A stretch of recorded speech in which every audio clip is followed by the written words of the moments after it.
மடத்து சன்னியாசி ஒருவர் முன்னாடி வருகிறார்.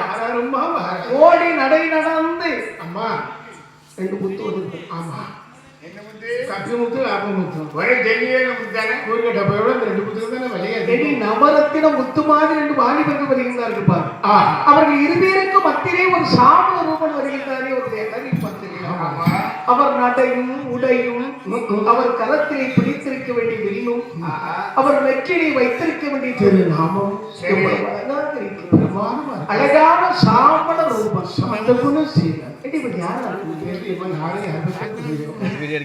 நான் என்ன நினைக்கிறேன் தெரியுமா? இந்த அழகிலே மகன் சரி இந்திரனோ சந்திரனோ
பெருமாளை பார்க்கிறார். என் பெருமாளும் அந்த உப்பரிக்கை மேடை ஏறெடுத்து பார்த்தார். சரி, அப்படி பார்க்கின்ற போது சீதை ராமனை பார்க்க, ராமன் அந்த சீதை பார்க்க, பார்த்த பார்வை எப்படி இருந்தது என்று கம்பர் பாடுகிறார். என்னறை நலத்தினால் இலை நின்றொழி சரி கண்ணோடு கண்ணினை கப்பி ஒன்றை ஒன்று உன்ன நிலை வரா உணர்வு ஒன்றிட சரி அண்ணனும் நோக்கிறாள் அவளும் நோக்கிறாள். சந்திரனும் ஒருவரை ஒருவர் கண்ணீரை கண்டபோது எண்ணங்கள் கரை வெள்ளம் புரண்டு உலகங்கள் ஒன்றுபட்டு ஒருவரை ஒருவர் நோக்கி பார்த்தார். எப்படி கண்ணோடு கண்ணீரை ஒன்றை ஒன்று இறைவரா உணர்வு ஒன்றிட அவளும் நோக்கி இப்படி ஒருவாறு பார்வை அகற்றி அன்று இரவு 3 பேர்கள் சதானந்தர் மாளிகையை சரி ஆதமாகி சூரியன் உதித்த போது சதானந்தரிடத்திலே விடைபெற்று ஜனகன் சபையில் வந்து அமர்ந்தார். பார்த்தார் ஜனகன் இல்லை எடுத்து வர சொல்லுங்க. சரி, உடனே கிங்கிலிபரிடத்திலே வந்து விஷயத்தை சொல்றாங்க. அம்மா கிங்கிலிபர்கள் சுமந்து சீதையுடைய வில்லை சுமந்து சரி ஜனகராஜனுடைய சபையை கொண்டு போட்டார்கள். அப்போது மந்திரி இருந்தார். ஐயா சபையோர்களே, பெரியவர்களே, யாராக இருந்தாலும் சீதையின் வில்லை ஒருவர் தான் எடுக்க வேண்டும், இல்லை எடுத்தவரை வளைக்க வேண்டும், வளைத்தவர்களை சீதாவை சரி அதை சொல்கின்ற போது ஒவ்வொரு நாட்டு மன்னர்கள் வருகின்றார்கள். யார் யார் வருகின்ற பாண்டிய நாட்டும் மன்னர் வந்தார்.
ஏறெடுத்து பார்த்தார். ஏன் பார்த்தார்? ராமா, ஆஹா, வில்லைக்குரியவன் நீ இங்க இருக்க, சபா, சீதாவுக்கேற்ற மணவாளன் ஸ்ரீ ராமன் நீ இங்க இருக்க.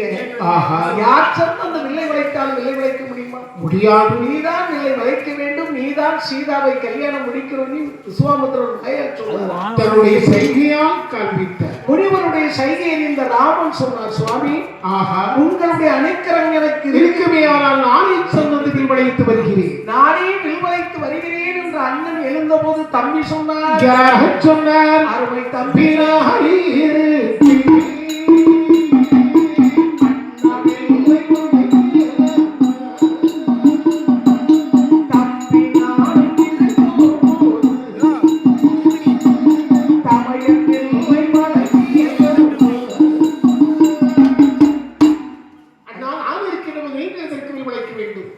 எனக்கு அனுமதி கொடுங்கள், நானே சென்றது விளைத்து வருகிறேன். தம்பி லட்சுமணா, அண்ணா, என் தம்பி அல்லவா நீ? உனக்கு வீரம் இல்லை என்று சொல்கிறா?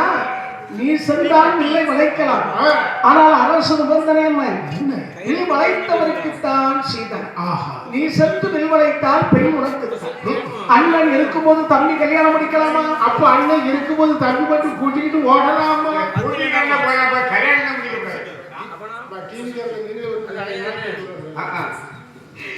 அதெல்லாம் இந்த காலம் அந்த காலத்துல அதெல்லாம் நடக்காது. அதனால தம்பி நான் வில்வாய்க்கிறேன், நீ வீரப்படத்தை பாரு என்று என் பெருமான் சீதாவுடைய வில்லருகிலே வந்து நின்று யோசித்தார். அவரை 55 மன்னர்கள் பார்த்திருக்கு. அயோத்தி வேந்தனாகிய நாம் ஒரு பெண்ணோடு பிறந்த வில்லை திண்டு போட்டு எப்படினாலும் காலத்துக்கு தானே போகுது. எடுத்து வளைத்தால் நாளை எல்லோரும் என்ன சொல்வார்கள்? எனக்கு என்ன சொல்வார்? அன்று அயோத்தி வேந்தனாகிய நாமும் ஒரு பெண்ணோடு பிறந்த வில்லை சபையை வைத்து புனிததானை கரத்தால் எடுத்து வளைத்தார். இவன் அயோத்தி வேந்தனா, இவன் பெயர் ராமனா, இவர் ஒரு வீரனா, இவர் ஒரு ஆண்மகனா என்று நம்மை எழுத்தல்லவா நினைப்பார். அப்படி இருக்க அயோத்தி வேந்தன் தசரதன் மைந்தன் சூரிய குலத்திலே பிறந்த ராமன் சரி, மன்னர்கள் முன்னிலையில் ஒரு பெண்ணோடு பிறந்த வில்லை புனிதெடுக்க கரத்தால் எடுக்கலாமா என்று என் பெருமான் தன்னுடைய இடது கால் பெருவரலை கொண்டு ஒரு சைடு கடலினை கொண்டு ஜம்மன்று அடுத்த கடலை அந்தரமாக எழுந்தது. எழுந்த வில்லை என் பெருமான் இடது கை கொண்டு ஜம்மன்று பிடித்தார். வலது கரம் கொண்டு நான் பூட்டினார். தம்பி பார்த்து சொன்னார், தம்பி லட்சுமணா, இந்த வில்லை வளைக்க வேண்டுமா, பொடிக்க வேண்டுமா, மாறி சமுத்திரத்திலே வீச வேண்டுமா? தங்கள் விருப்பம் இதுவரை செய்யுங்கள் என்ற உடனே என் பெருமான் சீதாவுடைய வில்லானை ஜம்மன் இறுக பிடித்தார். ராமன் சீதாவுடைய வில்லானை ஜம்மன் இறுக பிடித்த போது சீதாவுடைய வில்லானது ஆமாம் ராமனுடைய பிளத்திற்கு ஆற்றாமல் சரிதான் அந்த வில்லானதுடைய நிலைமை என்ன ஆச்சுமா? வில்லானது ரெண்டே தொண்டாற்று போதித்து வெள்ளத்தோமே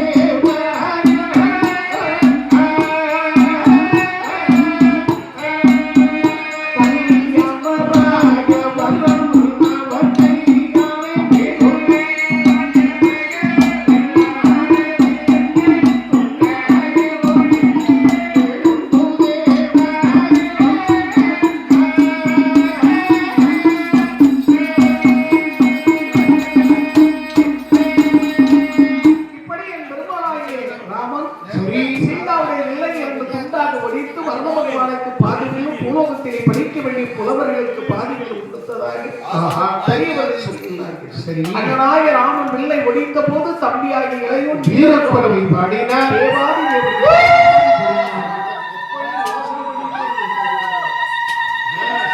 அப்படி இருக்க எல்லோரும் ராமஜெயை பாடினார்கள். சரி, ஆக ஜனகராஜ் வேகமாக ஓடி வந்தார். ஆஹா, எல்லாம் ரெடி ஆயிட்டு ரொம்ப சந்தோஷம். இந்த பறவை சத்தத்தை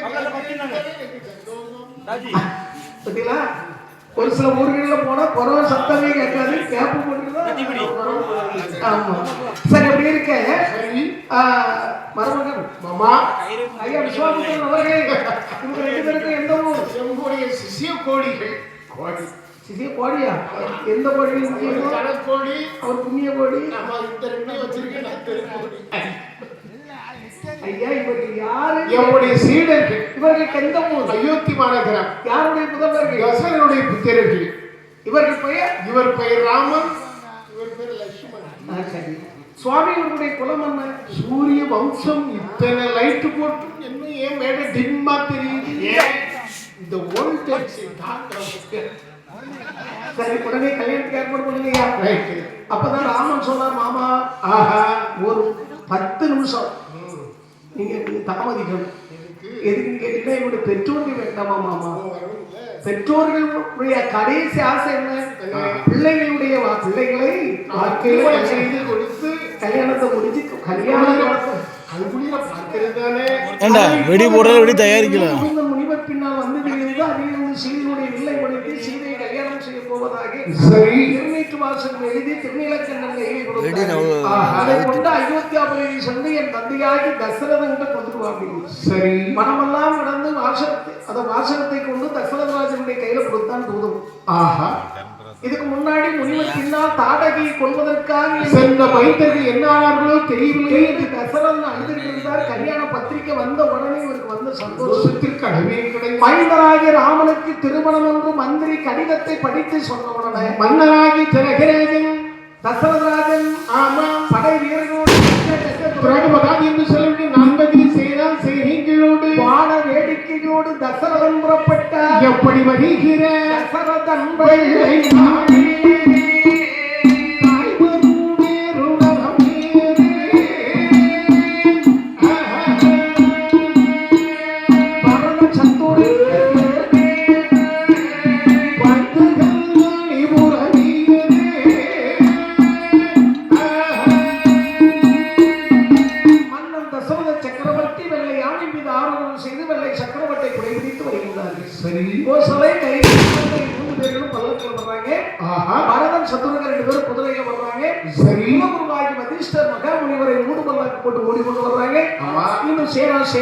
சுவாமியுடைய கல்யாணம் சும்மாவா? அயோத்தியாபுரியில் இருக்க வேண்டிய ஆண்கள் பெண்கள் பெரியவர்கள் சிறியவர்கள் சுமதாக வகுத்து சுவாமியுடைய கல்யாணத்தை பார்த்து கொண்டிருக்கின்ற போது அங்கே மிதிரைக்கும் அயோத்திக்கும் இடையில ஓடி இருந்தது சராய் நதி. அவன் சராய் நதி ஆற்றிலே ஏகப்பட்ட வெள்ளம் தாராளமாக ஓடிக்கொண்டு ஆற்றை கடந்து போக முடியாமல் சேனாசீனிகள் கொண்டு சுவாமி உங்களுடைய திருமணத்தை பார்க்க வேண்டும் என்று எவ்வளவு சந்தோஷமாக வந்தோம் ஐயா. சராய் நதி ஆற்றிலே ஏகப்பட்ட வெள்ளம் தாராளமாக இப்படி ஆற்றிலே வெள்ளம் ஓடிக்கொண்டு இருந்தால் ஆர்வதமை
படைகளுடைய மனநிலையை அறிந்த என் பெருமாள் தங்கை வேண்டினார். வெள்ளம் பெருக்கு குறைந்ததை அணையில் தண்ணீரை அளித்தார்கள். படைகள் எல்லாம் ஆடல் பாடல் சந்தோஷம்.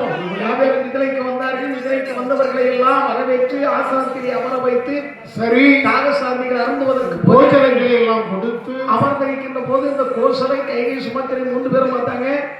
பையன் இல்லதான் ஒடித்திருப்பான். பெண்ணை பார்த்திருக்கப்பட்ட பிள்ளை பிள்ளைகள் அழைத்து பார்த்து வந்துருவாங்க. அப்படி எங்க வருகிறார்கள்? நேர மரபுகள் இருக்க வேண்டிய அந்தபுரத்தை நோக்கி வந்து கொண்டிருக்க. எந்த புறத்துக்கு? கந்தபுரத்துக்கு இல்ல, அந்தபுரத்துக்கு. அப்படி நான் இந்த கை காட்டினேன். இப்படி தான் இங்கதான் கந்தபுரம். அப்படியா?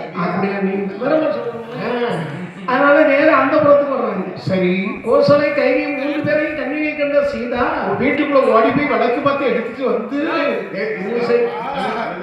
மாமியார் அடியா நான் பூசைக்கு ரெடி ஆகிட்ட பயில திண்டை திட்டு மாமியார் அப்படியா? மாமியாரை பார்க்க வேண்டும் வழக்கு பார்த்து மாமியாரை பாக்குறதுக்கு முன்னாடி தூத்து போட்டாலும் வெயில் எவ்வளவு தூத்தாலும் கூட தெரியாது. மாமியை பார்த்துருக்கு தூத்தாடி இப்படி கிடந்து இவ்வளவு தூக்கு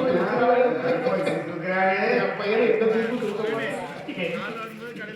அவன் என் பையன் ரொம்ப கௌரவமான ஆளு. எங்க அம்மாலே என் தம்பிக்கு பொண்ணு பார்க்க போகும்போது என் தம்பி பொண்டாட்டி அங்க வீட்டுக்குள்ள உட்காந்து மசாலா வரைச்சிட்டு இருந்திருக்காங்க. அந்த நேரம் பார்த்து இவன் பையன் இவ திண்ணையில உட்கார்ந்துட்டு இருக்கா. மசாலா உடனே இப்படி அந்த அம்மி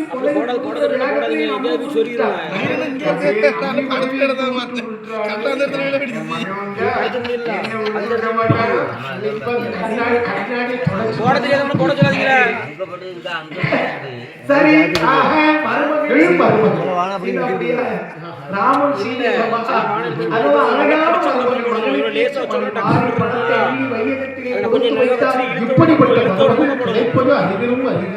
என்று மகளை மருமகளை பாராட்டி கரமெடுத்து கும்பிட்ட கைக்கு கூறி கொடுக்க வேண்டும்.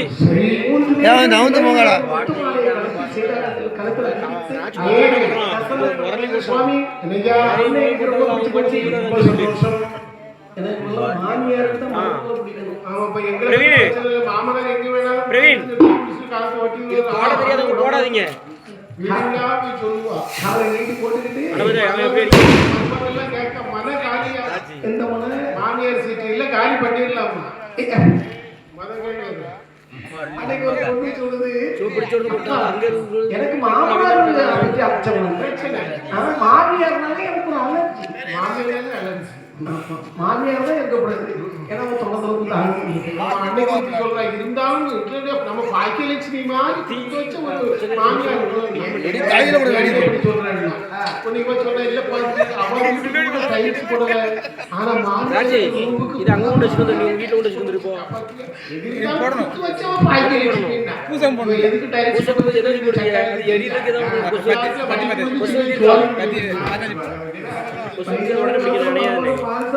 அவனை போய் சீக்கிரம் கல்யாணத்தை முடிக்க சொல்லுங்க. வளக பந்திரம் போல இருக்கு அவளுக்கு தான்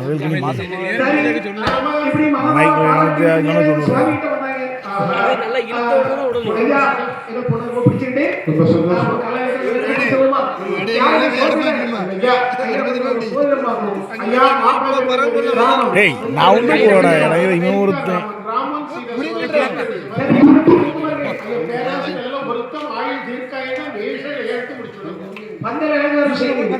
என்னுடைய தூதுவர்கள் பந்தல் அலங்காரம் செய்தார்கள். பீமா பந்தல் அலங்காரம்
அவசரம் இல்ல என்ன வர வேண்டிய ஆட்கள் வரலையே.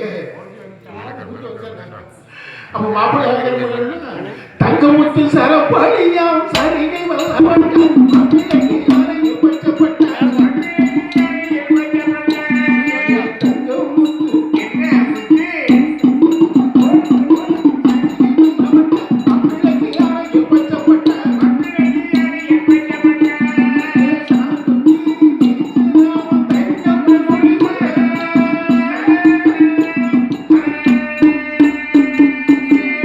பரித்த வயிறு அடுத்த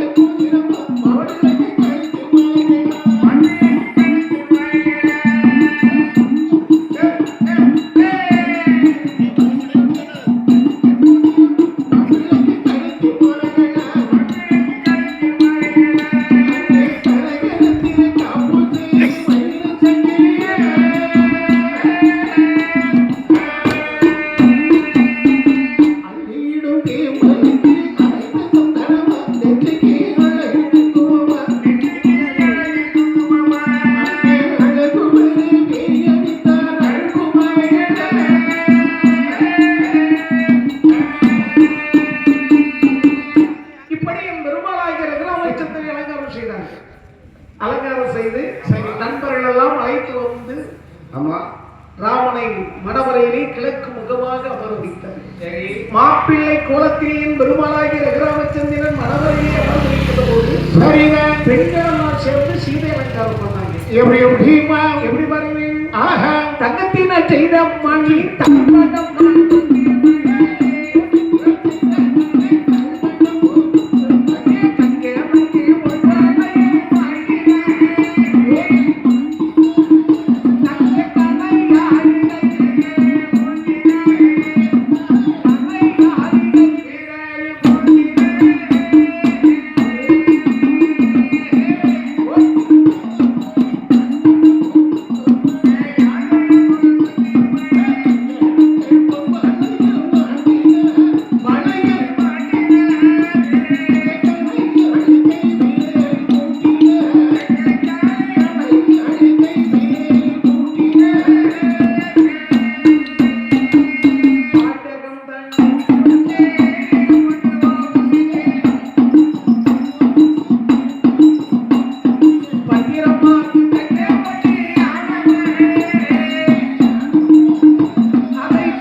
வெளியெல்லாம் போடல.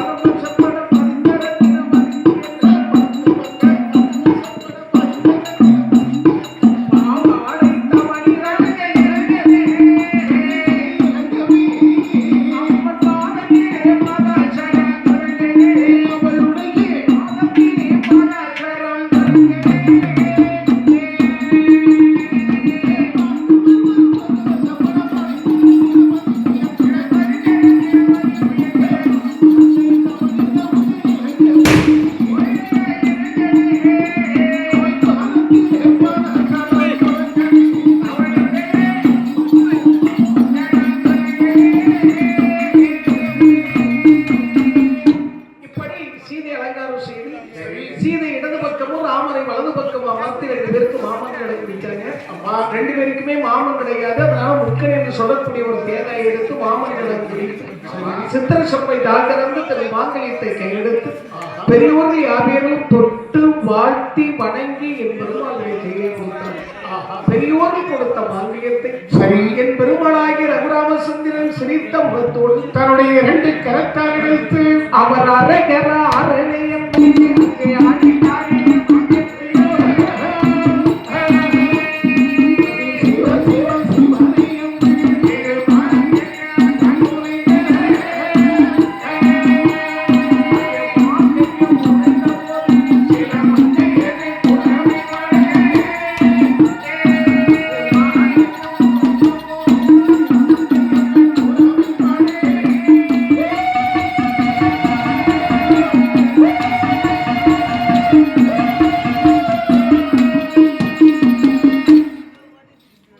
இப்படி மாங்கல்யம் முனைந்த போது மங்கையர்கள் குறவை பாடினார்கள். சரிதான். அரவண ஆராத்தி ஏந்தி வர ஆமா பந்த கல்வளம் வந்தார். சரிதான். சுண்டி வீரர் தன் பிடித்து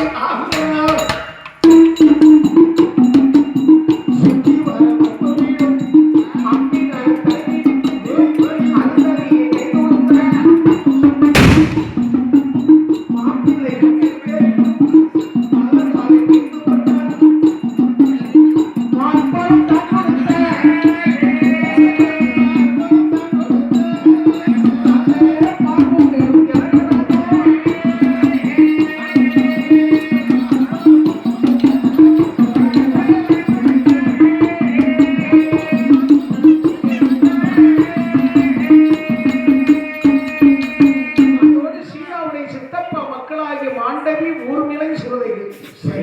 சொல்ல வேண்டிய 3 பெண்களையும் முறைப்படி ராமன் தம்பீர்களாகிய பரதன் சத்துருக்கு லட்சுமணன் 3 பேருக்கும் திருமணம் முடித்து மன்னன் ஜனகன் தன் மகளுக்கு வேண்டிய செய்திகளை வேண்டிய அறிவுரைகளை எல்லாம் சொல்லி வழியனுப்பி வைத்தார்கள்.